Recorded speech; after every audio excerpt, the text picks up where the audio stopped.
Fast Yearly Podcast presents The Tome Travelers.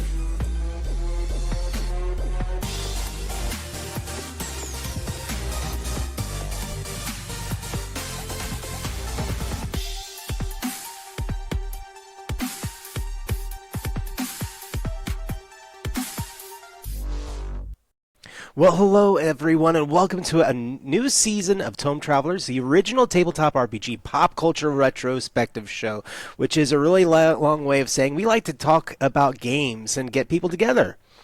So, welcome adventurers and dice rollers to a realm where imagination reigns supreme, quests wait at every turn, and tonight we journey beyond the mundane and into the extraordinary to embark on a quest through the world of RPGs.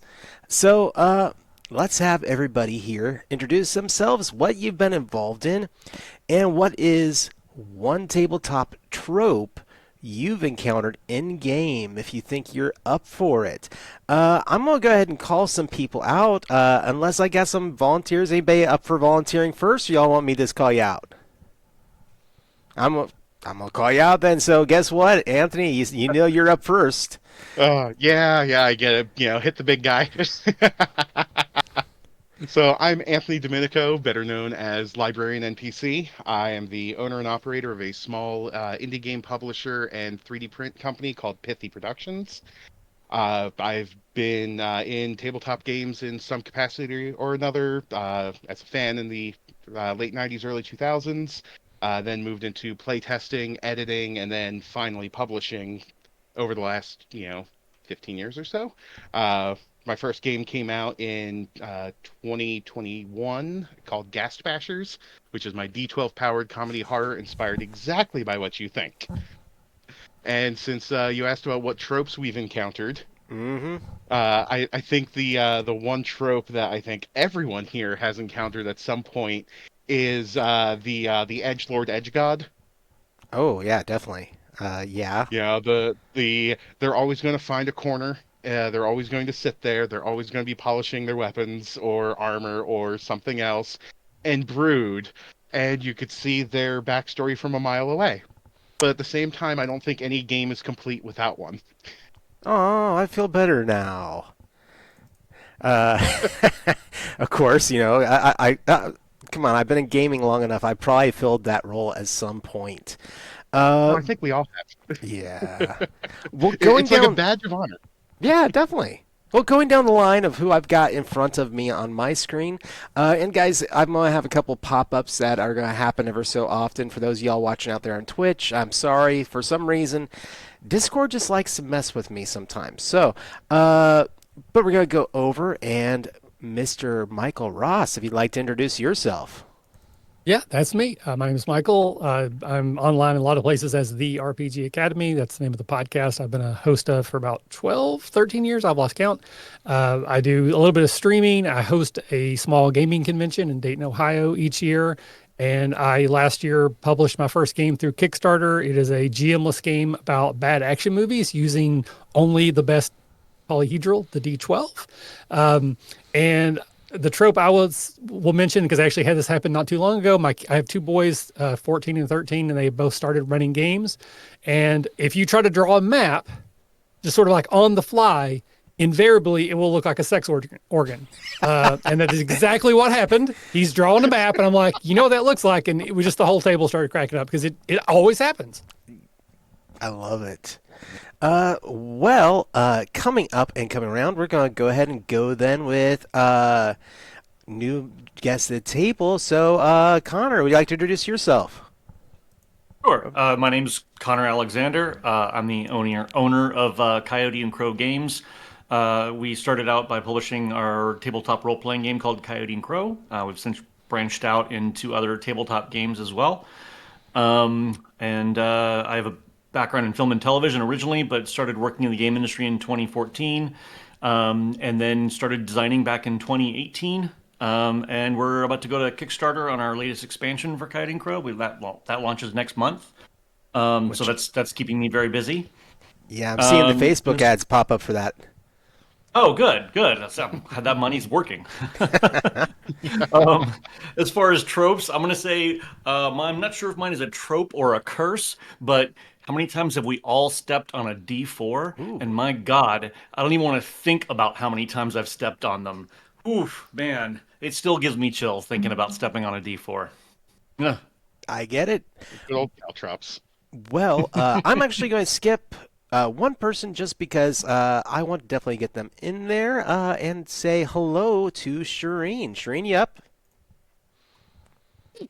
Hello. I pushed the wrong button there for a second. No problem. Hello. I'm Shreen, also known as Mad Fishmonger. I've been gaming since the mid 90s.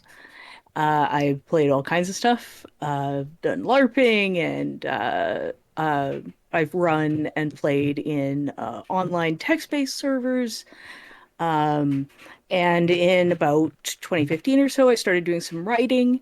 I've got to write for O-Run. I've gotten to write for a bunch of capers. And I got to develop the system for staged heroism. And I co-wrote two solo RPGs with Craig Campbell as well, with some just absolutely gorgeous psychedelic art. Like just for the art alone, get those books, you know. And since about 2015 or so, I developed a neurological disorder, and so I've been trying to, kind of off and on doing a bunch of work, and I've written for a whole bunch of things, and it's been fun. Nice. All right. Well, last but not least, we're going to be going over to Todd. Oh my goodness, the last one. There's so much pressure at the moment, and the fact that now I'm And I thinking of forgot my thing. penis. Yeah. Oh, Shireen, I'm sorry. Do you want I to do know, yours real quick? I totally forgot my trope. I just remembered it, and I had to interrupt you. I'm sorry. The trope I wanted to that reminded me of in everybody being the last surviving member of the village.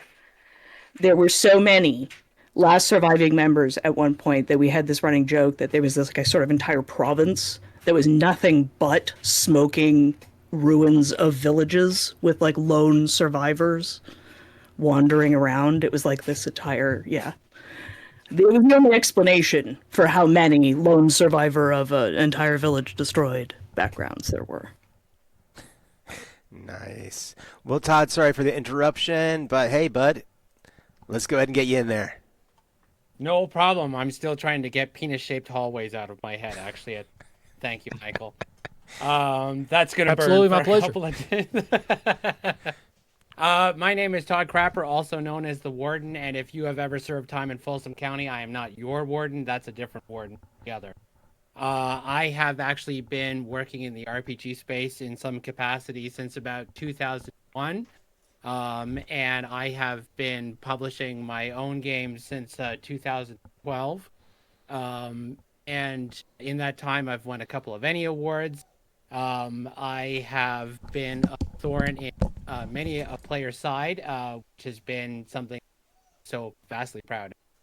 There's been so much joy that brought permanent blush to cheeks. And the trope that immediately came to mind is having a game derail with an argument as to why the Star Wars prequels ruined Star Wars. And it doesn't even have to be because we were playing a Star Wars game.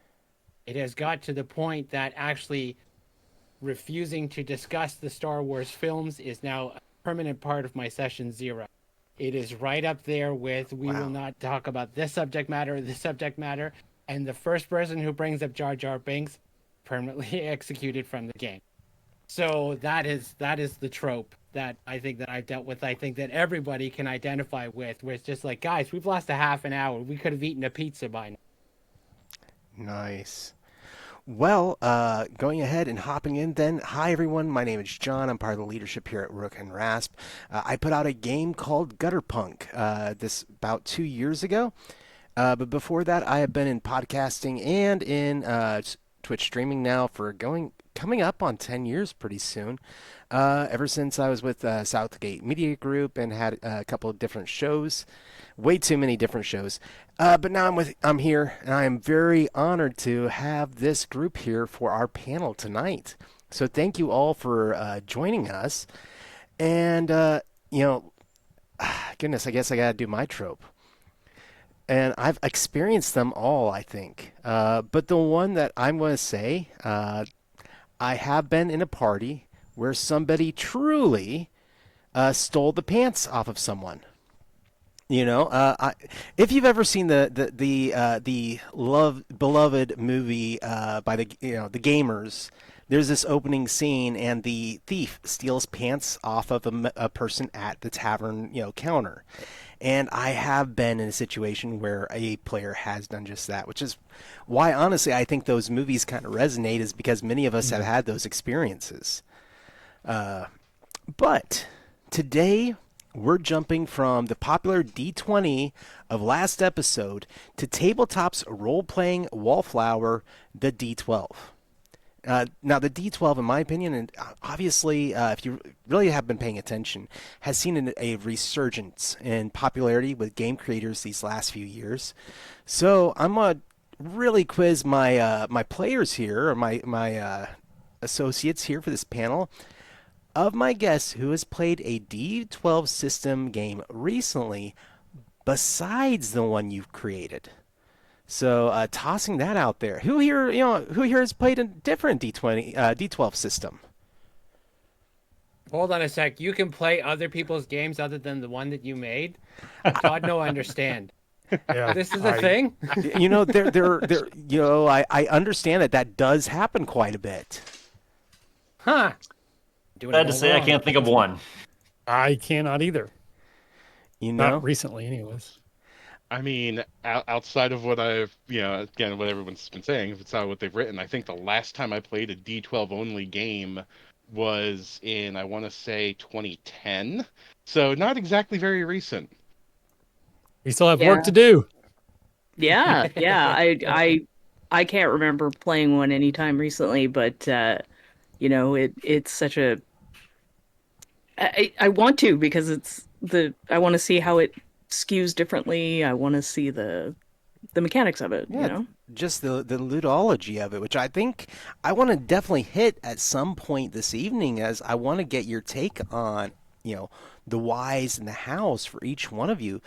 But and just switching over to me here, I've played just about everyone's game here. I've got a couple more that we're going to be bringing up.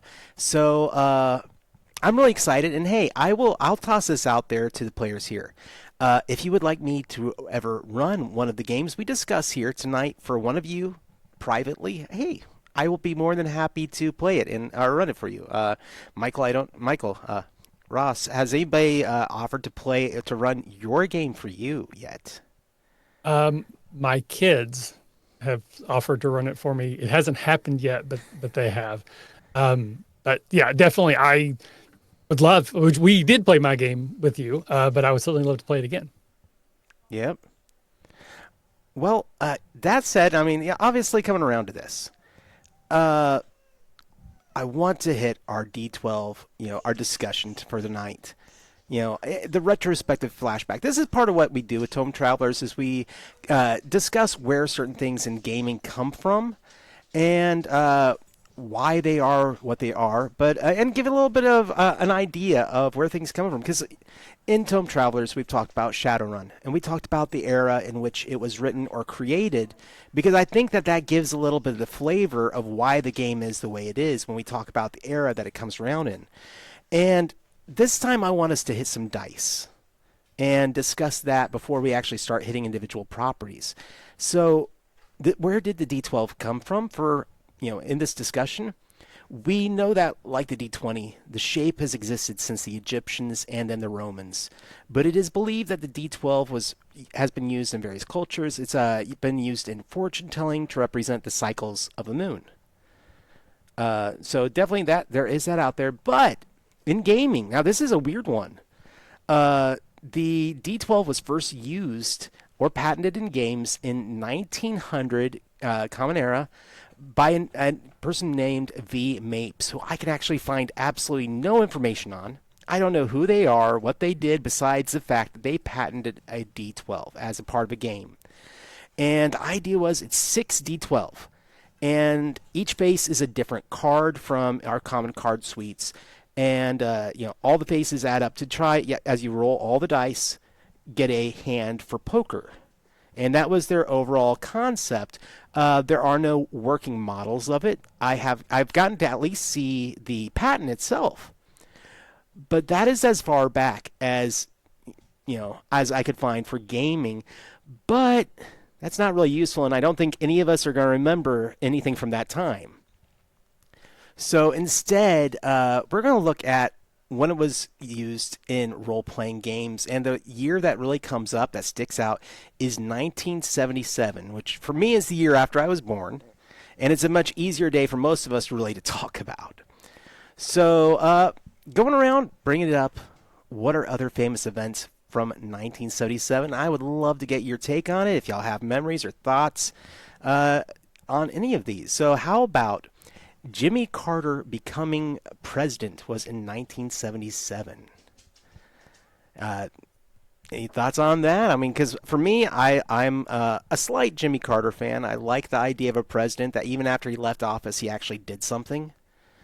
Tried to get his name out there, do good work, stuff like that. Stuck to his guns, did what he believed. But, I can think of one pretty prominent pop culture touchstone in 77, but if I say, I think Todd has to kick me off the stream. Oh, now I'm curious. Oh no, I'm curious too. Star Wars, right? Yeah, Star Wars. Oh, I was yeah, there. that's true. Yeah. You know that did not come up in my research. Now I feel like an idiot. Yeah, 6-year-old me standing in line to theater That's for 2 great. hours to get in. It's okay. We're talking about the original trilogy. Oh, that one okay. is actually not on the session. Okay. Yeah. Good. Well, awesome. Good to know. Well, strangely enough, with that, how about the space shuttle, the Enterprise, which was named for the beloved ship, makes its first flight, launching the space shuttle program at NASA. Now, this was a terrestrial flight. They did not fly into outer space. It was just a test to actually make sure that the concept worked. That's what the government wants you to think. That very good point. Boom. Mhm. Boom. There we go. Yeah. It Yeah. was one of the last billionaire funded flights that we ever. All right. Well, going from there. Oh goodness! Now my Discord is being so mean to me tonight. Todd, you might be up for a while. Just fair warning, No worries. because I don't know what Discord is doing to me. All right. So there's that. Now this is a fun one. So I took courses in astronomy in college, but the rings of Uranus are discovered. Take that as you will for whatever dirty joke somebody wants to toss out there. I'm insulted. Insulted. You would think I Insulted? would know How? Tom more than- Yeah. Yeah. But I'm actually going to leave us up like that. Sorry, guys. Discord is being mean to me tonight. So video out there in Twitch land, I'm so sorry. Now, how about this one? Steve Jobs incorporated Apple, and the first Apple II desktop computers were sold in the United States. So, I am a huge fan of Apple myself. A lot of people in design use it for games layout, video production, whatever. So I think that's a huge first step. And goodness, like one of my mentors really stuck to his Apple II desktop for years, reprogramming it, rebuilding it, loving it. So. I used to work in marketing, and in marketing, we only acknowledge that the Mac started in 1984 with the Miss Ridley Scott commercial. And so before then, that's 7 years of prototype. Nice. Well, That's great. I was born in 77, and those old Apple computers were the first ones that I used. And my parents didn't have a lot of money, so like we never had our own computer until we were much older. But a friend of mine's mom was a very early graphic designer. She's one of the first, like in the city. So I got to see all these cool like graphic design programs when I was young, and it was really cool. I wasn't allowed to touch the computer though. Not at all. We weren't even. There was like a 5-foot radius around the computer that no children were allowed in, upon pain of death. So. Yep. Well, that year, now 1977, Interpol required the copyright infringement warnings on videotapes, which affected videos worldwide, and we're seen on them for the next few decades. Like I had videotapes. I think everybody did, and you saw those old Interpol warnings, and which eventually, I guess, got replaced by FBI warnings here in the United States. But literally everywhere, all of a sudden, that became a legal requirement. And Yeah. it's an early example of how one market can affect all others. Which to me, the most recent one being the Apple charging cables. They made it a law in Europe to that they had to basically switch over to the USB 3, and that has become worldwide. Oh, USB-C. Sorry. Yeah. Going from there. Now this one's a fun The one. exact Yeah. the exact date of that day coming up in 77 was my buddy's birthday in high school. Oh. So every time it came on, he was like, "That's my birthday. That's my birthday." And I've never forgotten. Well, that's one way to remember it, definitely. Now, the TCP/IP tests were also this year, and the success of them became a major building block for what we now call the internet. So, Oh, I thought that was the test that they had in Blade Runner. the when they sat down with the replicants, Yeah, that's the. nice. But moving on now into some pop culture stuff, definitely. Sarah Michelle Gellar, Fiona Apple, and John Cena were all born this year. So, and of course, here we are many years later, and Fiona Apple will get her next album out at some point. So, just tossing that out there, it's coming. Uh, and speaking of music, though, Fleetwood Mac and David Bowie both released their 11th album that year in 1977. So, any Bowie fans here? Oh yeah, Mm-hmm. Yep. huge. Got to see him live in 2004. Oh, nice. Oh wow! Nice. Yeah. I am jealous. Yep. Well, final thing that I've got here, outside of gaming, we have that the British punk band, the Sex Pistols, and the Clash released their debut albums in 1977. So, obviously, big names for me, things that I think about. Absolutely Also, love, the Clash. Definitely want to toss out the Joe Strummer, program and association. If you've never heard of it, go check it out. Wonderful way to get, music and the arts into underserved communities. So go check that out if y'all want to. And he was from the Clash. But moving forward. So let's talk about the D12. Now there have been those in past who have used it, tried to release games with it, and been successful. Grognardia Games, Rogue Games, both released D12 systems. And strangely enough, I'm going to mention Genesis from Star Wars system has a D12 that is a part of it. But those games are either not as popular on the current market or they're intended to use proprietary dice, like the Genesis does. So I think that's a whole nother thing. But I definitely think that they do deserve a salute before we get into this topic much further. But with my esteemed guests here, I'm curious for you with the, walking through, what was your inspiration for some of you with using the D12 for your game mechanic? Anybody want to start us off? I mean, I'm curious. Michael, you are known for your love of the D12. Absolutely. There's no rationale behind it. There's no objective statement. But subjectively, I do think the D12 is the best polyhedral. It's got a good heft to it. It's got a good weight. It feels good in the hand. It rolls well. It's got a good tumble action.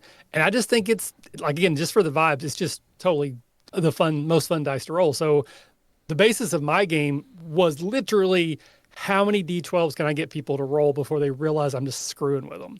And that was where my game started. It eventually got to an actual game, but on the journey was just 12 D12, 15 D12. Let's see what happens. But just because I think more games should use the D12, I just literally made a game to get people to roll it more. Cool. I'm actually curious. So Connor, with Coyote and Crow, what was yours? Yeah, so similarly, I love the D12. I love again, like I said, the heft of it, the way it rolls, the way it tumbles. Physically, it's a good die, and there was that. But then there was the whole idea that I really wanted my dice to tie in thematically with what I was trying to do with Coyote and Crow, which was sort of step away from colonialism and try to sort of craft my own path, as it were. And so the first thing I knew is I didn't want to lean on older systems. I didn't want to lean on D20 or sort of tried and true systems. And to me, the D12 is the most underused, underserved, and simultaneously one of the most flexible dice out there as far as number, as far as probability, as far as the flexibility of use within a system. So to me, it just called out to be used. I couldn't think of another big mainstream system outside of Genesis, of which you mentioned, that was using the D12. So for me, it was right away. I knew I wanted it to be D12 based. Not to mention, it's always been a personal favorite. It's just Yeah. always a personal. Truth. Yeah. Todd, I want to come to you, but I'm actually curious because librarian. How about for you? Well, for me, like everyone else here, just I stand my lonely dodecahedron. It's always been a favorite. Always tried to find some way to roll it when I was playing D&D. And my first D12 only game, or primarily D12 game, was the Tefra steampunk role-playing game. Yeah. And yeah, that was the last one I played. That was D12 only. That wasn't one of mine. And then when I I was played that finally too, getting but game, it's been a long time. Yes. yeah, it's been an eternity, I swear. But it's one of those when I was getting into game design, and played a ton, play tested a ton. I saw the D20 and the ways it swings back and forth and just has all that variability. Same thing with like the D6 systems. I felt like there wasn't enough variance in the D6. The D8 was close, but not quite. The D10 is used so often that I just didn't want to, it's that whole embrace tradition. Nah, I'm just going to go off over here and do the weirdo thing, which I think a lot of us gamers and especially as developers Yeah. tend to do every once in a while. I mean, I'm getting a couple nods here. So that's what I did when I wrote Ghast Bashers. I wanted a game like before I wrote Ghast Bashers. Even I was helping a friend write a D6 game, and then I said, you know what, I need to write a D12 now. And when I was looking at all the other game dice options, and people were saying, well, why don't you use a D20? Why don't you use a D10? And in all my testing, I learned that the D12 gave me just that extra touch of variance that I wanted to make my numbers not overbearing while still being a wide enough range that you don't know what's going to happen. Yeah. Nice. Plus, any game that you can literally look at the face and go, "Hey, that's a pentagon. So there's a pentagram in there. Let's run a supernatural game with this. Let's go." Actually, I just remembered the last time I played a D12 game. Sorry to jump in here. No. Is I played a Powered by the Apocalypse game, but I used D12s instead because they're just inherently better. Oh wow, that's a great idea. I love that. Ah, Well, that's actually what inspired one of the games I have coming up, but I'll leave that alone. We'll get Nice. to that. Well, in this discussion, because of how D12s work in your game, Todd, I'm kind of curious. What was your leaning with that? for me, it was very much inspired by Earth Dawn, which was aside from the World of Darkness game, like the first one that I had played after overindulging on D&D throughout all of high school. And that one has this kind of step up system where you create dice pools as skills and abilities go up in level, but that whole idea of using the dice as a measurement of your ability and strength and power really has resonated with, and it's not even something that wasn't even consciously aware that I've been doing until recently when preparing for this episode, where it was just like, holy crap. It's okay, I can use that word. Yeah. Holy crap. that's what I've been doing this entire time. And so for me, it has been part of this natural progression of stepping up the die. Start with 4, and if you get a little better, it goes to 6, D8, D10, and then a D12. And without getting into the Zatoichi, the Zoichi, or whichever, dice set, that's the problem when everything is just written in text in front of you. You have no idea how to pronounce it. Boy, has that been a problem in my life. But without getting into those far more obscure dice, you have this giant jump, D12, 20. And so for me, the D12 was just the natural progression of that's the peak. When you're rolling the D12, it is something where it is a progression of. So I've always used it as a pinnacle that you're working towards. Except in the case of Pandora Total Destruction, it's actually the worst possible dice you can roll. Because in that game, you're basically playing superpowered people with very destructive powers. And the higher you roll, the more collateral damage you do, so the more problems it actually create. And so you actually start with D12 in your worst possible scenario, because the idea is that it's not so much that you want to beat target, is that you want to get very specifically as close to the target as possible. But for me, it's always been part of this natural progression, stepping up the dice, with the D12 being the cap, where it's like, there, we end it with here because it's all part of this nice natural progression without having to get super mathematical and to figure out, well, how do I have a bonus structure that is set up and keeps it. Yeah. Well, I actually had a couple questions that some of y'all have this kind of naturally gone into, but I'm kind of curious with all this, like, what has been the player reaction to using the D12 in the game? I think that's kind of been like one of the big clinchers overall. Like, Librarian, I'm seeing your reaction. Before I even go into the player reaction, I just want to touch base on a comment that the warden made about like it was the progression, and my brain immediately just registered, this is what peak performance looks like. That meme of, here's this thing, this is what peak performance looks like, this is the ideal Yeah. body, this is, Yeah. yep, Oh, there yeah. we go. There we go. There we go. Yeah. Yeah. Yeah. This is what peak performance looks like. You may Yeah. not like it, but this is facts. Yeah. That said, It's very chiseled. the It's very defined. It has incredibly broad shoulders. I mean, there's no Yup. mistaking. and you the number gotta of appreciate times. the curves it has. Yep. The It's number of got times I've had Layers. players mix up Layers. a It is D10. layers. Yep. The number of times I've seen players mix up a D10 with a D8, it's kind of like, I can kind of see that. They're somewhat kind of identical, but the D12 basically kind of bursts into the room. It's like the handsome quarterback that shows up to the party. It's just be like, who is that? Or Yup. the Kool-Aid Man. Yeah, exactly. It's like the yeah. Kool-Aid Man. Yeah. Yeah. When the D12 Oh. shows up, someone's doing some brickwork. Yeah, that's usually what happens.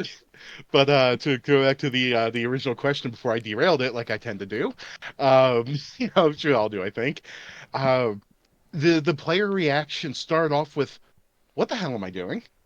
Like just the sheer confusion, because I every time I've run demos at cons or I was running play tests, the majority of my player base was coming in from D&D or Pathfinder or some variant thereupon. And sometimes they might have been experienced with a game like Seventh Sea or Legend of the Five Rings or Shadowrun, where they're rolling a different die and it's only that one type, but it was pretty rare. So when they were like, wait, I'm only rolling a 12-sider?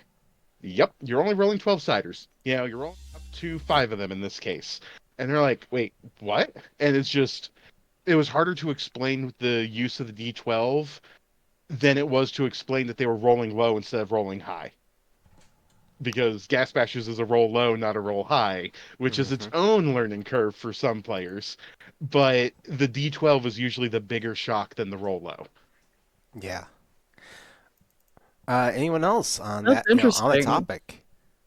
That's Yeah. interesting. Like, I personally seek out, just because I've been gaming for so long, and I've played so much like D&D and World of Darkness and stuff like that. Mhm. I intentionally seek out games like that use like exclusively D12s or something like that because I want that challenge. I want to see what it's like. I want the experience to, so I feel like those things just add to my. But there is sometimes it does get, especially when you're super used to rolling high, the roll low can be a bit of a wait, what? But only rolling one kind of die, like, yeah, I'm cool with that. I'm cool with that. It's fun. So Yeah. I had not to take it. I had Oh, good. Oh, I was just gonna say I had Everybody fewer at once. folks who were bothered by the D12 than I did folks who were bothered by the fact that they didn't have enough D12s for my game. It's a dice pool, Yeah. so they're like, I've only got one. Whoever has more than one D12. So Yeah, that was my big exactly. complaint. Exactly. Yeah. That like even in the D&D days where basically, if it wasn't the D20, they were effect dice. They were the things that you used to do damage and everything with. But Yep. what weapons actually did a D12? If I remember correctly, it was a battle axe, and even then it may have been the two-handed battle axe. So yeah, when it comes to the D12, you're more inclined to find someone that's got a bunch of D8s and D4s, but when it comes to the D12s, Yep. more often than not, there's not enough in their box to go around with. And it doesn't matter how heavy their, like their crown royal bag of dice is. There's Yep. never enough D12s in there because there's never enough reason to have it other than, well, it came with the set that I. Yeah. Yeah, I think my first experience was the barbarian rolled D12 for hit points in first edition AD&D, Yep. Yeah. and then there was one weapon that rolled the D12, and I exclusively went barbarian in that weapon for that reason. So I have a question. This is off topic subject, so John, feel free to yell at me. Yeah, no, feel but free. but something librarian had mentioned. I'm currently tinkering with a game design right now that's going to use a lot of D12. Shocker. And I want it to be designed so that the 12 is like it's a roll high system. But I have found that I keep having to work against the mechanics because it seems like it makes more sense to make it roll low.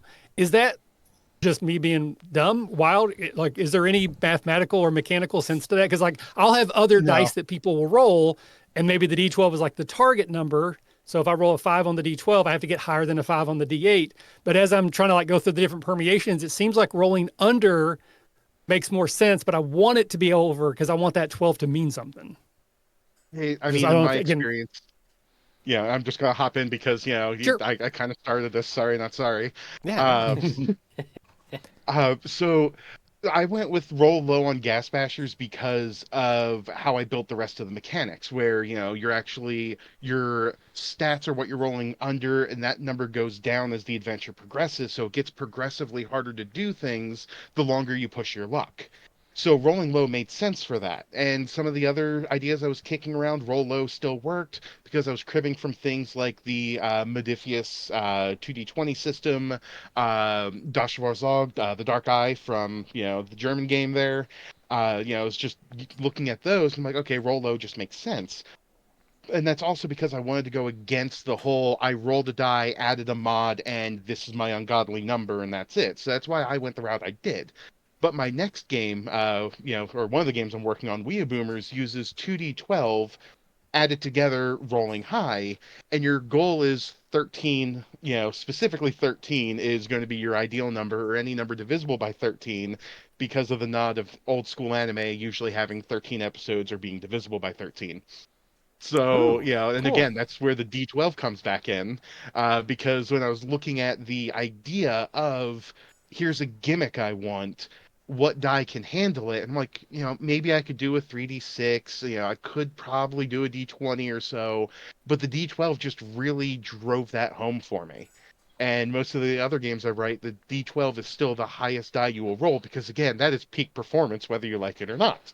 So, but no, I found that it can go in either direction, high or low. It's just a matter of what you want your game to do, what themes and motifs you're playing with, and how those mechanics work with the story you're telling. But that's my game design philosophy in a nutshell. Yeah, absolutely. I think that form and mechanics coming out of a purpose is, in my opinion, a big part of gaming and what I like and what I look for. Like I want my mechanics to have a sense to it. And I think when a game does that well, it just shines. It shines out, and people are drawn to it. Uh, But how about for the rest of y'all? I mean, because Anthony's bringing it up, like how has working with the D12 kind of influenced how you approach maybe future game projects as well? Uh, Anybody want to hop in on that? I'm actually curious because I know, just mentioning it, Connor, you do have a future project coming very soon. Yeah, I mean, and for me, the basic concept of using the D12 and with a dice pool kind of mechanic led me to for this expansion specifically for interesting ways to try to come up with evolutions of that mechanic where I've always been a person who I never liked all the tables in D&D. I always wanted to find a way to play the game without having to continually open the book. So for me, my game mechanics often lean toward how do I create a simple solution that everybody can grok quickly at the table and get to rolling dice and playing the game without having to reference charts. So for this expansion, we came up with this whole list of like rumors and NPC bits of information that NPCs might have, and I didn't want to just have a table to roll randomly. So instead, I was trying to find ways to come up with using the D12 with social interaction mechanics that would lead to the better you're doing, the more information you're getting, or the more accurate information you're getting. And I think we're fairly successful with that in the way that it's coming out.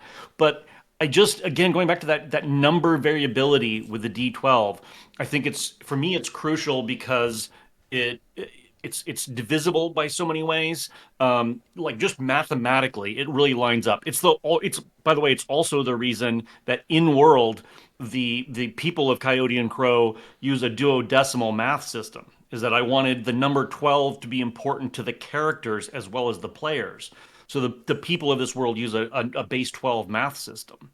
And I think it just like you were mentioning earlier, the idea that tying your mechanics into your world building can really be helpful for players immerse themselves. Yeah, absolutely. You know what's really interesting about you were saying the base 12. Yeah. Okay, maybe I think it's ancient Sumerian. But some of the most ancient people had a counting system. Your thumb is your counter, and you count the sections of your finger. 1, 2, 3, 4, 5, 6, 7, 8, 9, 10, 11, 12. It's right there. It's built right in. Yep. And I think that's really fun that you considered that, a thing that humans have actually done.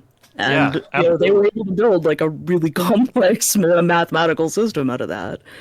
And if you strip out some of the basic things that we assume are 10 because of fingers, if you think about like hours of the day, seasons of the year, all those things are divisible by 12 or can be interacted with 12.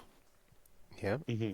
Yeah, and I actually had a question for you guys too. If you think the does your choice of dice affect thematically? And I mean, I think you were saying obviously you built that right in, but like, did it intentionally affect it thematically, or did you end up discovering that you were sort of trying to work the 12 in later? Did it like start out that way, or was it like a No, for me anyway, I don't want to speak for everybody else, but for me, it was a decision early on in my process. I right away, like one of the first things I thought of with a role playing game is what is my dice system going to look like? And immediately I knew that a pool based system. I know you mentioned World of Darkness earlier. I'm a huge vampire fan from way back. That the way that those dice worked for me in helping create a story and creating an environment rather than just giving a binary result. I knew was immediately something I wanted. So for me, it was the early decision to go with a pool of D12, and then it was sort of backwards figuring out finding other ways I can incorporate that thematically into the world building. Nice. Anybody else got an answer on that? I mean, Michael. As I said before, I started from I want people to roll D12s. Like that was the first step in my game. And then the game came out of that.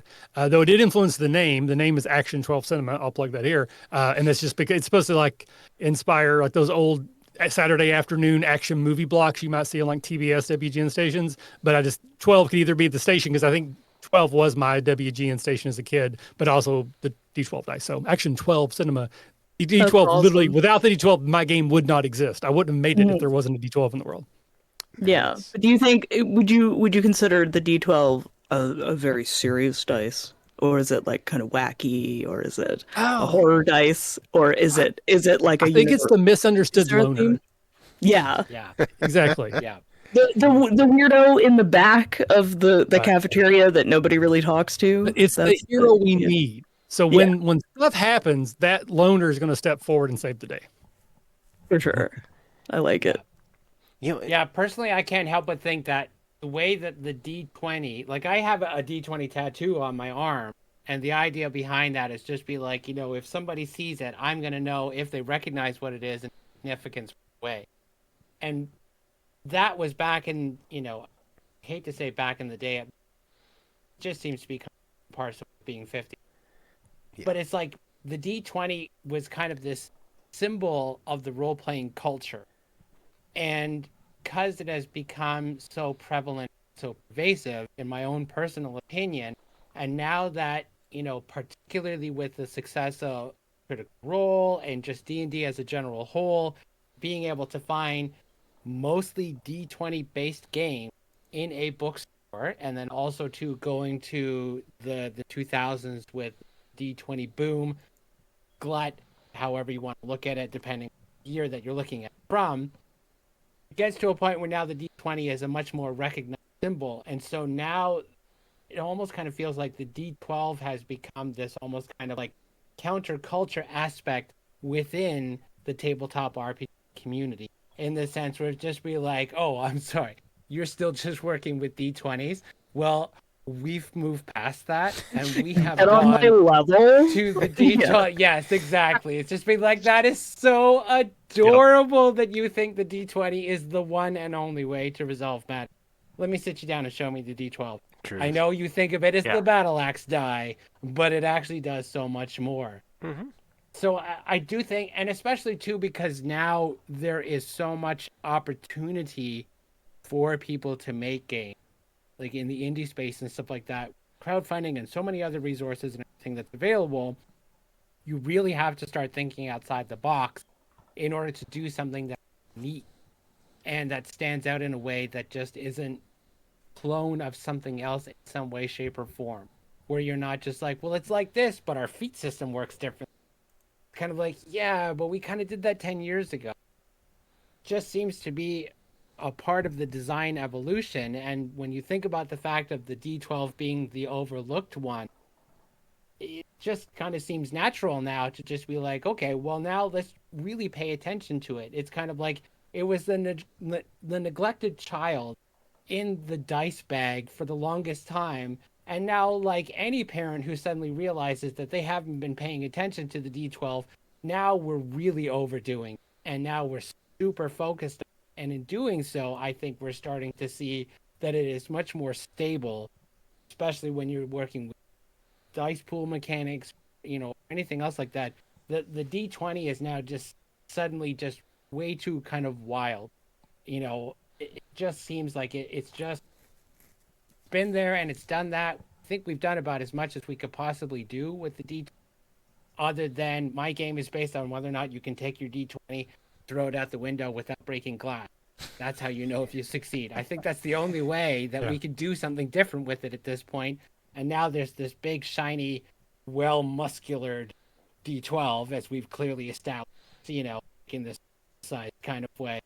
That is just kind of like, no one's been paying attention to you, you some son of a bitch.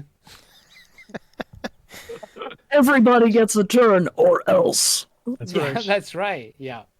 Love it. All right. Well, let's go ahead and we've had a few moments here where we've talked about the D12, but let's talk about the properties that do use the D12.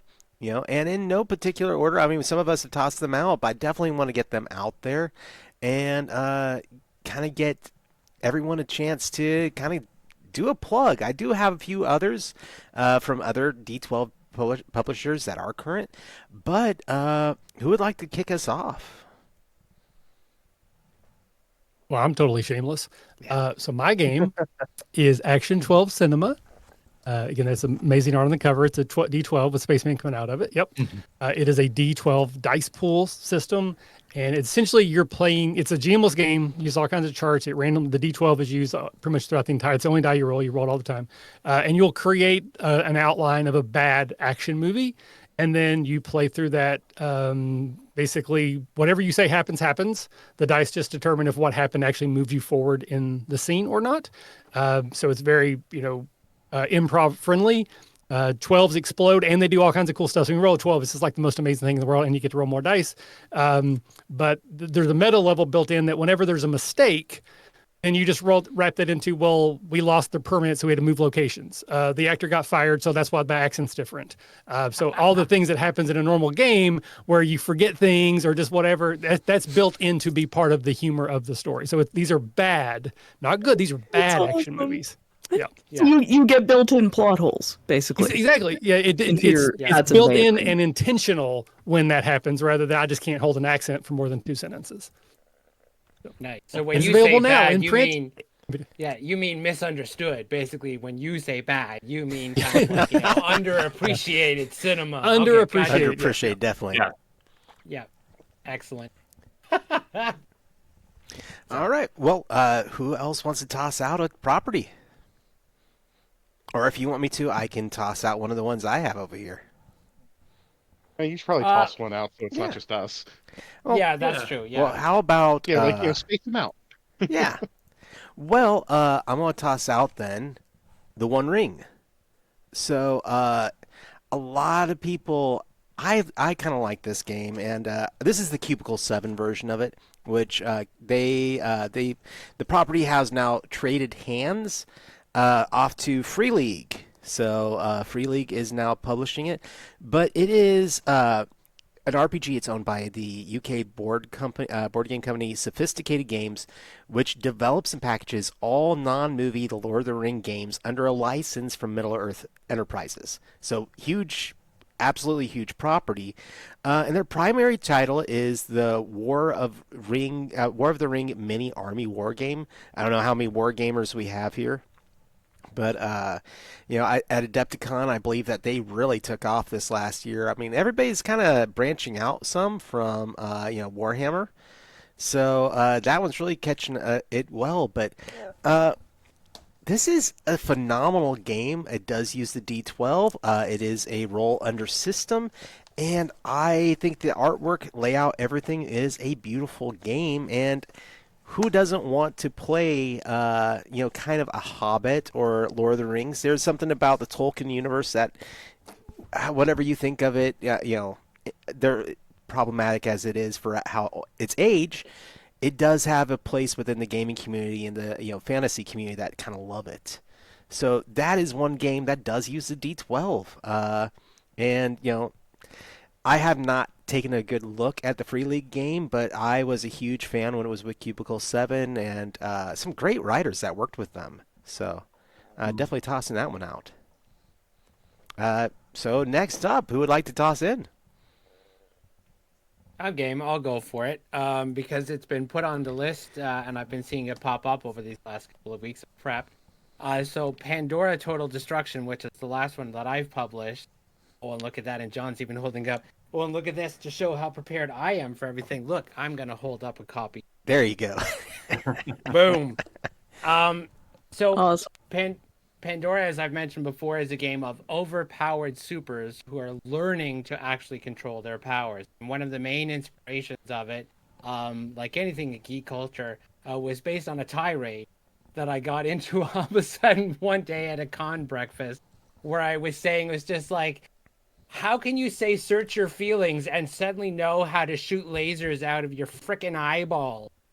And the whole idea of, I thought that it was a really interesting challenge of taking something where there is no muscle memory, there's no reflex. You can't even rely on your parents on how to teach you how to use a particular power.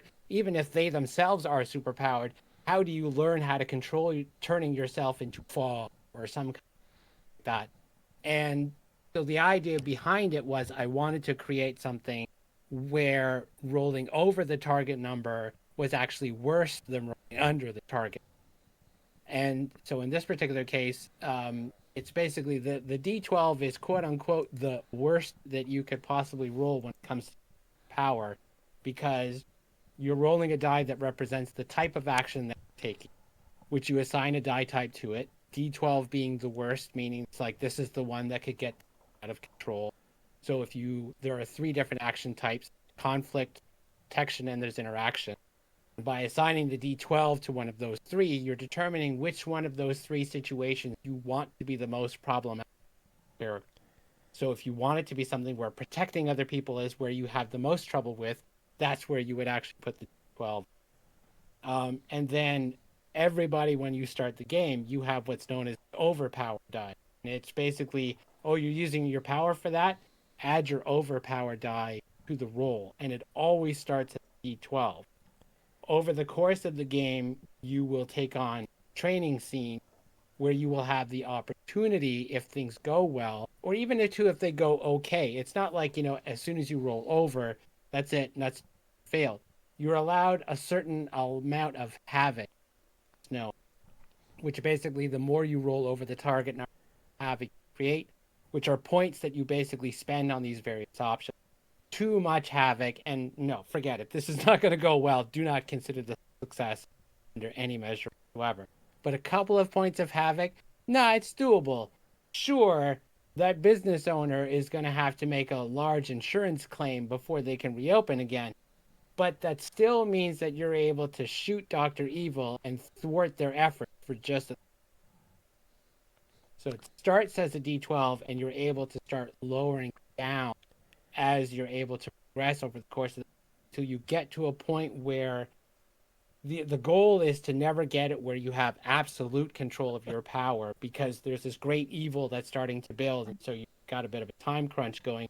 The idea is that you have it under control enough that you can go and fight the villain to thwart their master plan without making things too much worse than the villain could actually. I really like that concept. I think that's really interesting. I can't think of another game that does something like that. That's really interesting.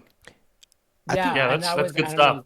My opinion is obviously incredibly biased as well, but I think so too. I think it's genius, to tell you the truth. But as we all do with our own games, it's like, but it was over the course of it. What was really interesting, and fortunate in many ways, is that I had kickstarted the game and it did okay. It was enough that I had what I needed to get it funded.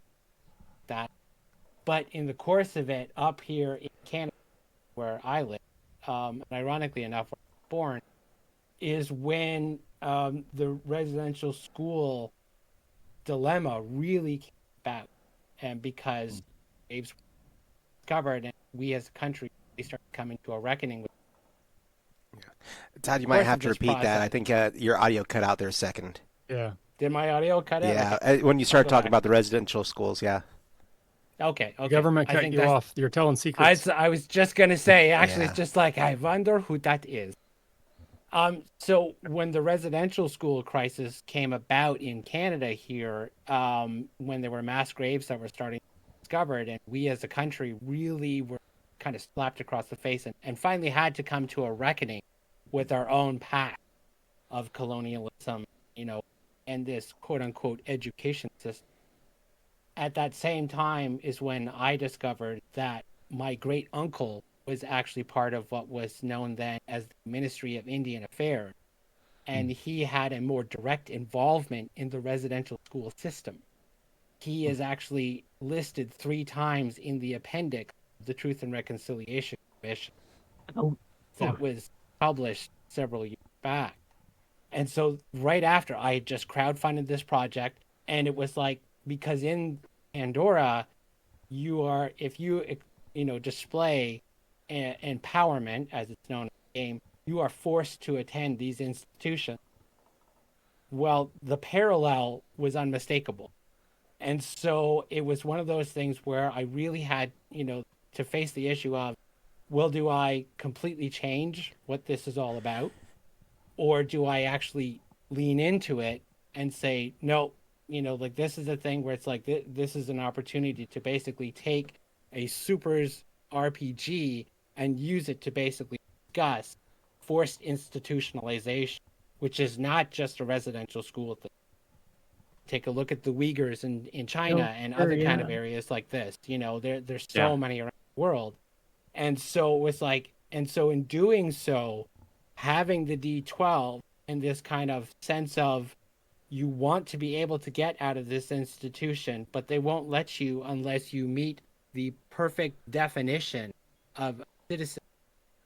It really kind of it didn't just fit things from an action component. It now started to fit things from a more emotional and cultural kind of component to it that ironically enough solved one of the biggest problems that I had with the game, which is during the early playtesting, everyone was like, I don't see why my character's parents would allow me to be here.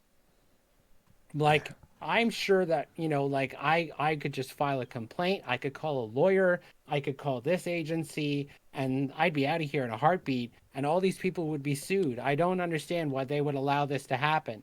But then as soon as I was basically able to say it's just like, no, this is basically the empowered equivalent of residential schools, they were like, gotcha. And then it was never a question that came as a Yeah. result of it. Yeah. So Damn. yeah, it's not just a way of basically saying like, oh, this is a really good way to be able to kind of manage how action works in a particular game.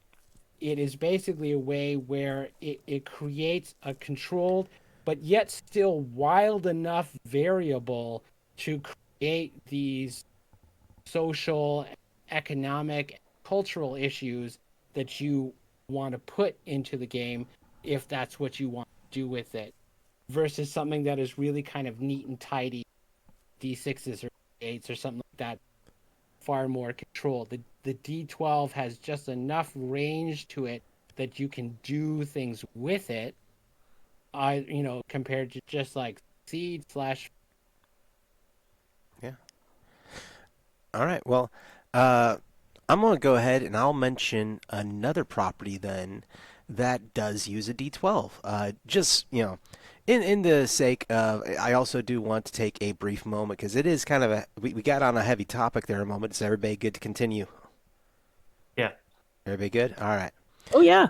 All right. So moving forward, an interesting topic, Black Void.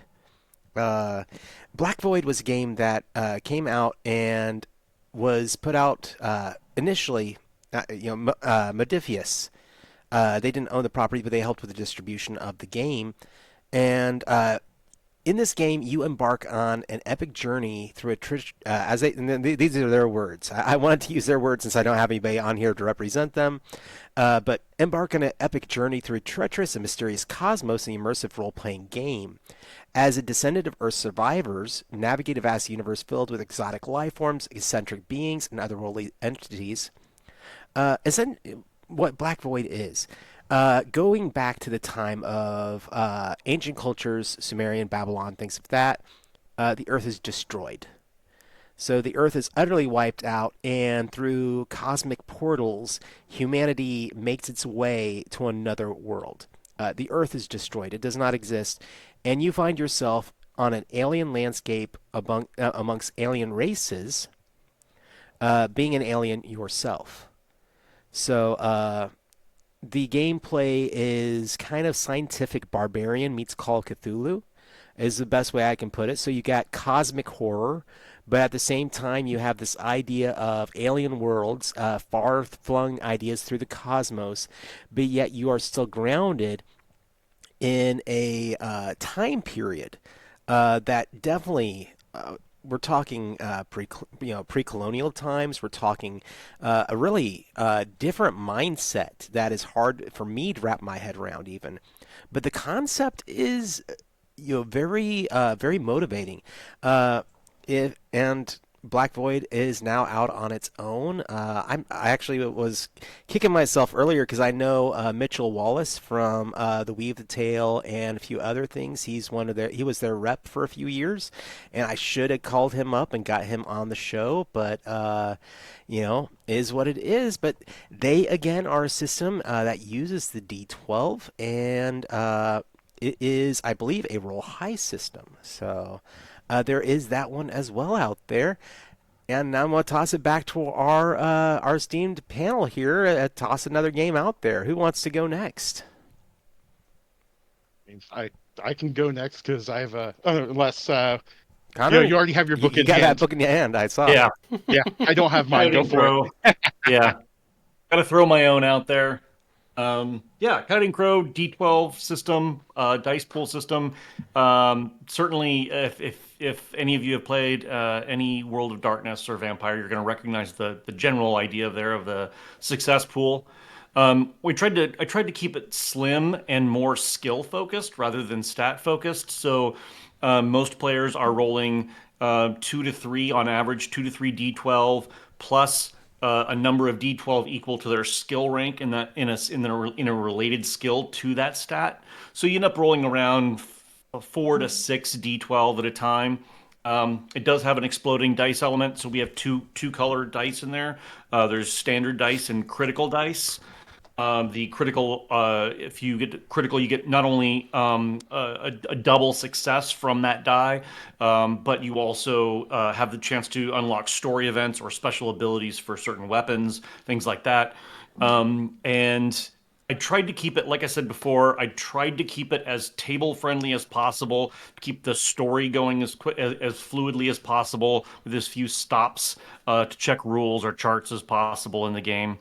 I really was trying personally to tie in some of my background and my culture with indigenous storytelling and the idea of that feeling you get of telling a ghost story or telling a cool story around a campfire, and keeping it away from more like miniatures focused, number crunching kind of role playing.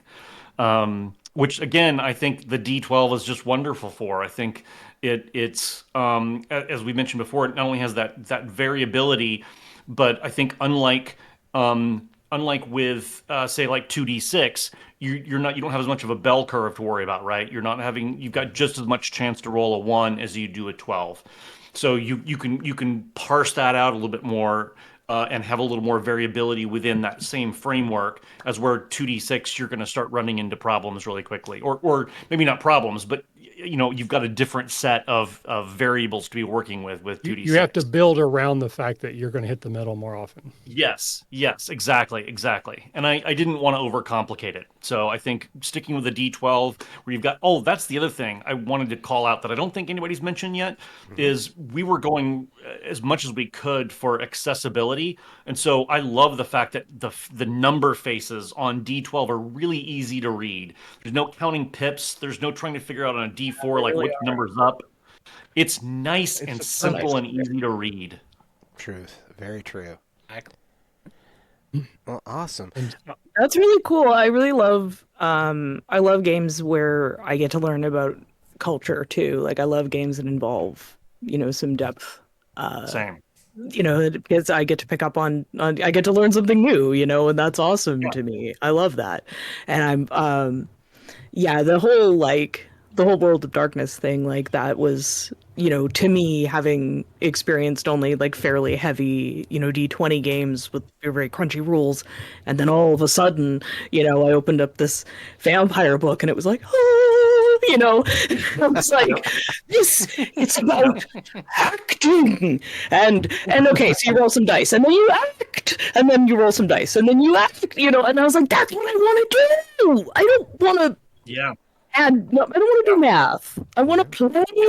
I want to, I wanted to play like I did on the playground when I was a kid. And that's, I love that, that I think, obviously, I think everybody's game, that I've heard so far is, I think there's way more of a focus on that these days. I think so many people are just not afraid of that anymore. We're not afraid to get into it. We're just afraid to have fun with it and just get into it. And, people used to just be like, oh, you're, because I used to LARP, and I played in Malkavian, of course. And I was just bouncing off the walls and, making faces at people and, doing stuff. And people were like, is she okay? Are you really? And I'm like, Method. I was like, I'm having fun. And people were just like, but I always, I love a game I can really get my teeth into, Yeah. and I wanna play everybody's game here now. So And if speaking you of guys are which, all running a game, just like invite me. yeah. I'll be there. Well, I definitely I want to give an opportunity because we've kind of bounced around if possible. Connor, if you want to mention that Kickstarter coming. Uh, Yeah, absolutely. So it is our first full expansion book that's coming out. It's a setting book, and rather than going big and broad as far as a geographical expansion book, we're focusing on a single small remote village called Ahutiko. So AHU, one word, and then Tico, Tiiko is the second word, Ahutiko. And we're launching on July 16th. So we've got a few weeks left. The preview page is up. We've got one live action trailer already up, and then we've got our full Kickstarter video coming out in a couple of weeks. Really excited about it. We're doing a lot of unusual stuff with it.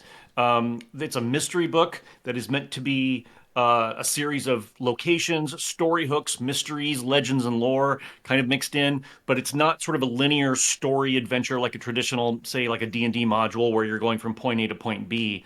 Instead, all these NPCs, there's more than 40 NPCs in the book, and they've got a whole bunch of different conflicting information. So some people have the truth, some people have bits of truth, some people have lies that they can tell you.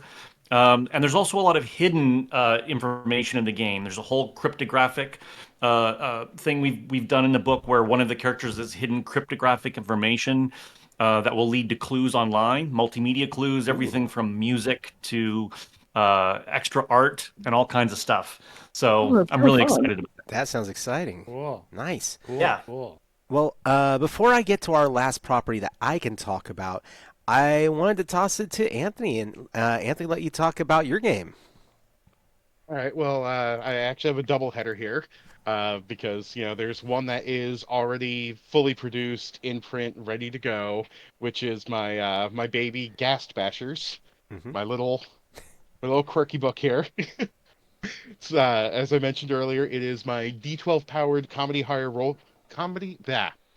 If I stop tripping over myself, I'll be fine. D12 powered comedy horror role playing game inspired exactly by what you think.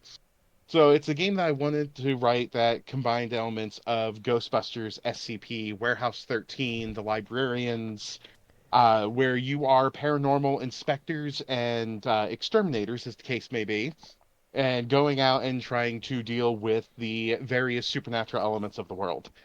Again, uses D12 and a sliding scale of comedy and horror. So if you wanted to run your scene from Cabin in the Woods where your SWAT team is getting murdered by whatever depraved monsters are hiding there, sure, you can do that. But if the worst thing that happens in your life is you got slimed and you just really need a shower and some Chinese food, then there you go. You got that sliding scale to match what you need. Now, as I mentioned earlier, it's a D12 roll low. You have three stats, nine skills, so pretty easy to pick up. And as you are performing actions and fail, or you get hurt, or things go wrong, your stats temporarily go down. So as the game progresses, it's actually getting harder for you to succeed. And since you're racing against a mechanic called the town clock, literally as the game progresses, a number ticks on, between 1 and 12. At the end of a scene, the GM rolls a die. If it is that number or less, the town clock ticks. Or sorry, if it's that number, yeah, that number or less, the town clock goes off. The big bad does something drastic. So Old Man Jenkins that you were going to be meeting tomorrow, well, he's missing now. And you have to constantly play that debate of, do you take the time to rest and recover, or do you keep pushing your luck to beat the clock? So it's a weird combination of tension against the clock and against the big bad, finish your investigation so you can defeat it, while also, again, you can have those elements of comedy that you see in things like Ghostbusters or The Librarians or Warehouse 13, and cover that wide range. You could be your independent contractors, or you could be from the Bureau of Paranormal Inspection, the BPI logo right there. So that was my whole premise behind Gas Bashers. Just a quirky game, very easy to pick up. Only like 30 pages are actual like needed rules, and the rest of it is fluff and GM tips. So, it's a game I wrote to have read in an afternoon and be able to play it that night, buy it the first day of a con, run it the second day, and also be accessible material wise. This book, some pencils, paper, and 5d12 are all you need. Because I put a cap in there to make it easier for people who don't have a Crown Royal bag full of D12s ready to go. And can't make it to a convention. Yeah. Exactly. Well, I don't have a Crown Royal bag. I have a little wooden chest. But I have 10 D12. I just went through and found them. Nice. There we Nice. go. You're all set. I'm ready to go. Now you know what games to buy. I know. Yeah. Then to go ahead and hit the other side of my doubleheader, if you don't mind. Yeah, go ahead, It's a please. game that the quick start is still out and available on my website, and I think I put it on Drive-Thru RPG. I'll need to double check. It's on itch.io. After a while, I'll start blurring together of where did I put it. But the game was launched on a Kickstarter last year. It didn't succeed on funding, and I've been working on getting it finished and trying to fund what I can out of pocket or do a second Kickstarter later. But the game is called Weeaboomers. In it, you are an old school anime fan who's well past middle aged. Your animal companion that talks didn't come to you at age 8 with your ability to turn to a magical girl. Instead, it waited until you were 30 coming out of a PTA meeting. You weren't imbued with spiritual powers at 14. Instead, you had your near miss with death at 47 because you stayed too late in the office and fell asleep behind something you shouldn't have. Uh, now you have your crazy spirit powers. You didn't have 5 hot aliens crash into your house to live with you when you were 18. Instead, that happened when you are 47 and you are working way too many hours at the office. So when do I And get now my they're in your powers? right? So that was the gimmick. You are an old school. Yep, you are an old school anime fan who has just been handed the life of your anime character, the tropes, the powers, but you're still juggling day-to-day existence. You still have to go and deal with the When do I get responsibilities. mine, man? I'm waiting. I'm waiting. Right? I'm way overdue for mine. But that was the entire premise behind it. I wanted this tongue-in-cheek, quirky nod to all this old school anime from the 70s, 80s, 90s, and early 2000s. I wanted people that grew up with the pre-Tom Toonami block to feel at home just as much as the people who got up at 5 in the morning to go ahead and catch Sailor Moon or Dragon Ball, the original, or Darkstalkers. Just that whole idea of, yes, we're old, yes, we're tired, but if we were handed anime powers, we would totally do some cool stuff. But we also still have to deal with our responsibilities too. So the game was just this tongue-in-cheek comedy, deal with real life, whether it's your day job, your moderate to severe back pain and depression, and family responsibilities, while also saving the world at 5 o'clock. So that was the pitch behind it. Uh, Again, goal was another easy to pick up, narrative focused, and it's a 2d12 system that you roll your 2d12 and compare it to a table similar to Powered by the Apocalypse game. So it's 2d6 first table. Well, now it's 2d12. Your goal is 13 for your best effects, divisible by 13 for, again, best effects. But I wanted to have a bigger variance than just your 2d6 because I took the Powered by the Apocalypse motif and said, well, what if I added a critical system for critical success and critical failure? What about the yes but and no but, as well as yes and no and? I wanted to just really expand on that and have that back and forth, and that's what I did with Weeaboomers. Nice. Nice. So those are the D12 games that I have in print or in production. Other games coming out will be using D12s, but just not entirely. Yep. So that prompts another question, completely off subject. So John, feel free to yell at me. We digress. Ian, all the I'd time. like for everyone to answer who wants to, but obviously there's no obligation. You are handed a giant bag of money. There are zero legal implications or issues. You can make a game from any IP. Any IP. Oh no. What IP are you picking?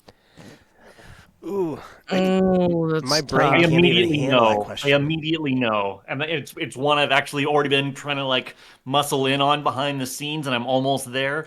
Horizon Zero Dawn, the video game Horizon Zero Dawn. Dang, yeah. I See that? really want to. I want to design that, and I want to shoehorn D12s in there. Oh yeah, definitely have to have a D12 in there, of course. That's goes without saying. All right, Oh, thank you. yeah, of course. Anybody else have an Yeah. answer? Oh, that's a really tough one. Like, because there's so many things that I love. If I mean, I know vampires are super, super overdone. I don't care. The Lady of Manners says, embrace your cliches. The if you haven't seen the new Interview with the Vampire TV series, Heard it's wonderful. amazing, amazing. Everything about it is amazing, and I think it might be fun to do something based around that, and maybe not get sued. That would be great. And I think it might be fun to play it, but to maybe do it as like a long game where you set stuff up and you actually like it's centuries go by, as you play this game. Maybe that might be fun. I don't know if any vampire games that involve like sort of long term kind of stuff. So Yeah. I've seen other games do that type of long term, but not a vampire game. yeah, see, and it lends to it, right? You're immortal. You're supposed to already be Yeah. several hundred years old. Like, what you got Yeah. going on here? Let's go. You need a flashback and a flash forward mechanic. Yeah, yeah. That would because Ooh, there's yeah. flashbacks in stage heroism, which is like, but it's like a moment where you get like a hint as to you remember a past situation and it gives you a hint as to sort of what to do going forward. So Yeah. yeah, but if you had a flash forward too, that would be fun because you could also work backwards from, okay, you're trapped in the house with the evil vampire, and then, oh boy, it was sure lucky of us we got out of that house, and then you have to like sort of work backwards from how you did that. Yeah. That would be fun, yeah. Yeah. Yeah. Todd, I Anthony, know you have for- a question? Yeah, I was Uh, for me, and we actually were just talking about this on. We just recorded our latest episode of Covenstead, the podcast I'm doing, and we had Craig Campbell on actually as a guest. And the one that I would love to do is the Kingdom, which is a show on Netflix, based out of Korea. Where basically it's it's a zombie apocalypse kind of show, but it has political intrigue in. And I'm just an absolute sucker for that show. I still, on an almost weekly basis, check to see if there's an announcement that season 3 is coming. It is a travesty that there is no season 3 because of how they left it handled. Yeah. But that is one that I would love to do. But and the viewpoint of just like, well, like yes, and that's what happened in Korea. But what if the person that basically made this zombie apocalypse happen ended up being able to kind of spread the word on how to create the undead, and it roamed into other parts of the world? That's the one. It's like if I'm very personally anti-IP. To me, it's just like I get what it does as far as like making things popular, considering the fact of having gone through this of the D&D era and stuff like that, where it's just like, no, we're not supposed to be popular. Yeah. The whole idea of making something that is popular in the RPG medium, to me, is almost kind of redundant. So I would want to go a little, if I. Yeah. If it was me, Sure. Yeah. because I'm a weird dude, and I know who I am. I made a game This is that a is safe me. space, John. Yes. Straight up, I would be Attack of the Killer Tomatoes. I know who I am. Todd, I'm so sorry. But here's where that money comes in Embrace your handy. cliches. Embrace your cliches, Right? embrace who you are. And I would use that money. You said, Michael, you said the money. Not begging money. I'm getting the original cast and crew together, which would include George Clooney. Yep. And he's getting in my game. Your He's going to be Kickstarter my video would be spokesmodel. him. Yeah, exactly. So, Anthony, do you have an answer?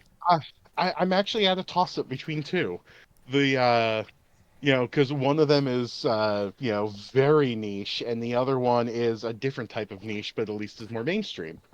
The really niche one is a video game series called Fantasy Star, Okay. Yep. because I'm a sucker for sci-fantasy, not just sci-fi, but sci-fantasy, where you get all of the fantasy tropes and all the sci-fi tropes and throw them together. You got sci-fi in my fantasy, you got fantasy in my sci-fi. No, I want them both. I want elves throwing magic side by side with cyborgs with laser cannons, with a dude who's wearing crazy armor with a billowing cape and the epic Yes. sword. Like Yes. I want If it all of that. if it And looks good, spray painted on the side of a van.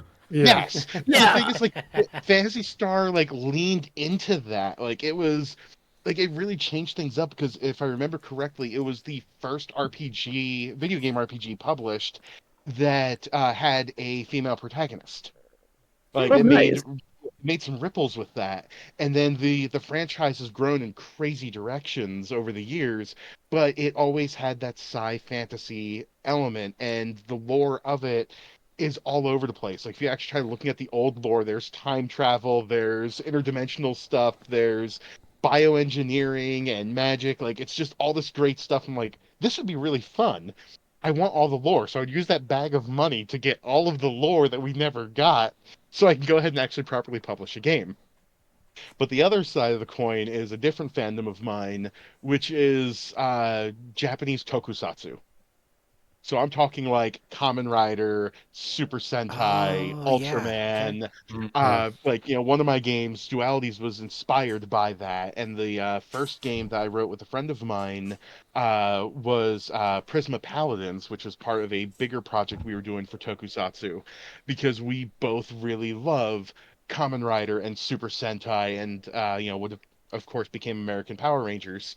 Uh, and just we think that there's certain things that were very prevalent in the Japanese version that isn't as prevalent in the American version, and we want to lean on those tropes, which is why I'm saying like that's what I would do, not a Power Rangers game, but a Japanese tokusatsu, specifically in like the Kamen Rider Super Sentai theme, because there's things in the Japanese versions that just work as a thing that we don't have in America, and then having a game built around that was also just really cool. So yeah, those would be the two I'd be stuck behind, either crazy over the top spandex, martial arts explosion shows, or sci fantasy that I just can't get enough of. Thus Very fair. my debate. Yeah. Because then you get Voltron, which is the best of both worlds. There you go. Nice. You could fight me on that one, but no. Voltron definitely is like the fine line between the two. That is like the Venn diagram for Venn me diagram. of these two fandoms. Like Yeah. these two fandoms, and right there is Voltron, right there in the middle. Nice. I have two as well. Uh, Pirates of Darkwater. Ooh, good choice. Oh, Good choice. yes. I would love to Oh. actually see a game that actually is better than what was already released Correct. with Yes. all the This lore. one. With all the lore.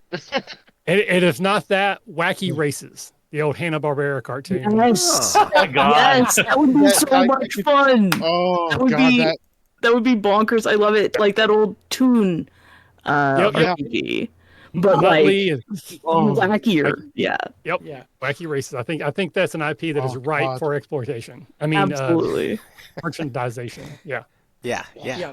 And points to you for calling out Toon. I don't know of any other person who remembers the Toon RPG besides me. I love it. It was so Oh, much heck yeah. fun. You found your I people, actually my used friend.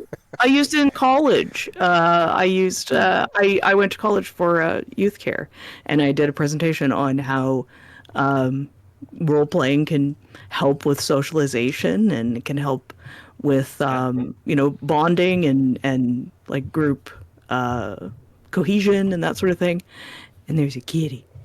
Yeah. I warned you. I can hear it purring. It's so cute. Yeah. Yeah. Well, we talk. We've all hit some properties here, talked about this, but I'm gonna go ahead and close out on one. Now, just this last week on social media, I saw another D12 game that's coming out, and so it's nearly impossible with with the way the gaming industry is, and sometimes it feels small.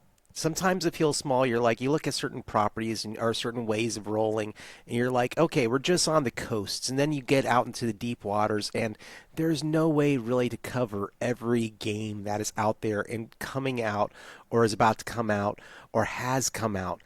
I kicked myself last week because I was talking about the D20, and I left out Champions of the Earth because it's another system that does another thing with the D20, and I was like, oh my gosh, why did I not think of that one?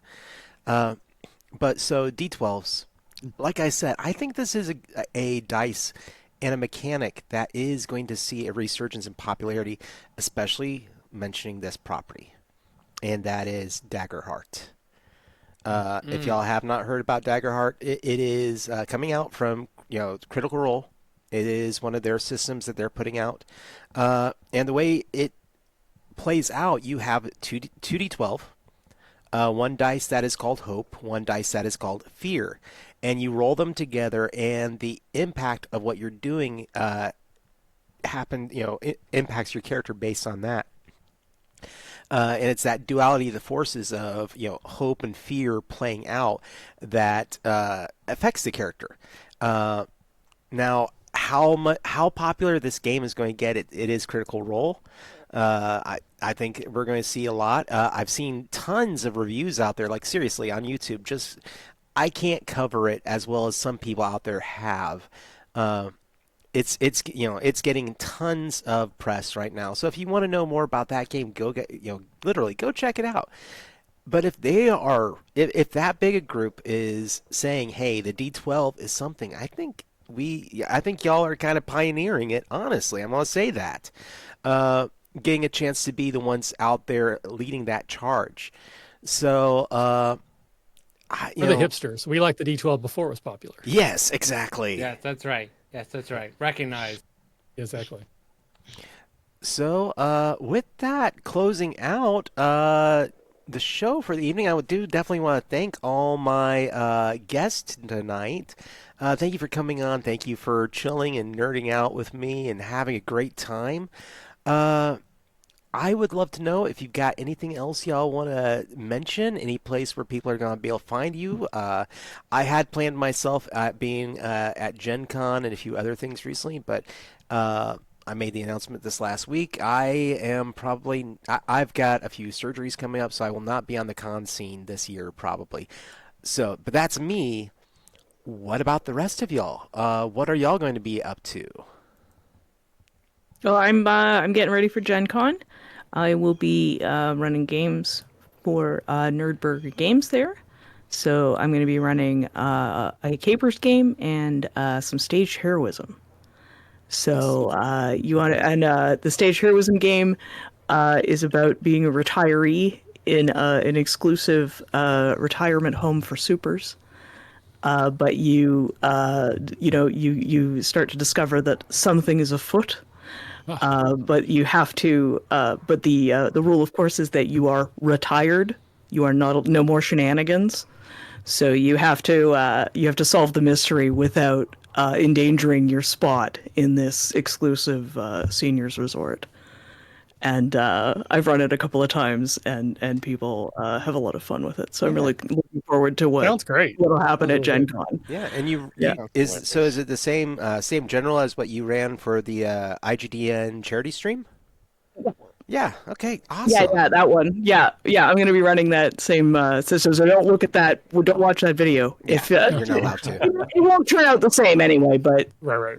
no two groups ever run it the same. But yeah, it'll give away the gist of the story. But anyway, it'll be I'm running that same story for Gen Con. So because I had so much fun with your group. That group was great. So Anyway. And I think this is the third time that Craig/Nerdburger has been mentioned on this show tonight. Yeah. So Craig is now currently sitting up in bed going, someone's talking about my games. What's going Right. on? No. What's going on? And he's just scouring the internet at the moment. I am very thankful personally for Craig. When I first started out doing interviews and doing shows, Craig was one of my earliest guests and brought people on, and I got to go to a con and rep for him once. He is a wonderful friend, and so definitely he's kind of like an unofficial Yeah, he's a great person in the guy. background for us. So, Definitely. but how about some other friends here? What else we got going on coming down? Anybody going to be at any other cons? Got anything else hitting? I mean, obviously we got the Kickstarters, but Yeah, Yeah, I might be at Gen Con. If I do, it's just gonna be personal. Like I'm not setting up a booth or anything. I'm feeling really guilty because I got the Diana Jones Award last year, and I'm expected to return it at Gen Con. So I'm oh, trying to find a way I can go and hand it off to the next person. Um, so yeah, I don't know if I'll make it though. And then I'm definitely gonna be going to PAX Unplugged this year. I really love PAX Unplugged. I'm going to be bringing a lot of prototypes to PAX Unplugged and having a good time there. But those are actually my only con appearances this year. all right. Well, PAX Unplugged is awesome. So, Yeah. all right. And Michael, you want to plug? I know you got a con Yeah. coming up. Yeah, well, I will be at Gen Con. I will be there mostly just as an attendee, but I am running one panel on how to start running games. And so I do that basically every year. Other than that, I'm going to be playing a bunch of games. But I do run my own convention. So if you are in Dayton, Ohio in November, I'm sorry. But you can come hang out with us as we play games. It's like a 500 to 600 person, very small, very much focused on indie RPGs. We have D&D and Pathfinder, but most of our games are not D&D and Pathfinder. And like Action 12 Cinema got a lot of playtesting done there as well. And that is again in November in Dayton, Ohio. And I will just quickly plug, I do a ton of things. I have a podcast about the TV show Smallville. So if you like the show Smallville, I'm doing a rewatch of every single episode. We are in the middle of season 7, which is by far the worst season so far. But I absolutely have a ton of fun, and I have a rotating guest every episode. It's different people. So if you like Smallville and you're a podcaster, reach out. I'll probably have you on the show. Oh, awesome. Nice. Anthony or Todd, you got anything you want to toss out there? Anthony, go right ahead. I was about to say, do you want to go? All right. I'll actually be vending at CharCon, which is a small gaming convention in Charleston, West Virginia. Heading out there in about 2 weeks for that. My next convention appearance after that, which is currently the last of the year. I'm still waitlisted for a couple others. But it is the Pittsburgh Gaming Expo in, they believe it's the first weekend of October. At that one, if everything goes as planned, because getting minions to help with the booth is always a challenge, but as every one of us can attest, but as long as everything goes well, I'm hoping to have some sessions of Wii Boomers as well as at least one of the 3 other games in the works. And I've actually been working with a cover artist recently to try to finalize the core system behind Gas Bashers, which is called The Rest is Play, abbreviated as TRIP. We're trying to get what I'm calling the Day Trip Edition, basically the very abbreviated, here's your like 20-page book, no art, but everything you need in order to run a game. And literally everything of Gas Bashers and then some that people were asking for in the Kickstarter I couldn't fit in my page count. So all of the other crazy stuff is going to be in there. I'm trying to get that finalized, get the cover out, and just do a print-on-demand release, hopefully this summer if all goes well. So Nice. definitely, you'll see me around, and others will sadly be seeing me around more often.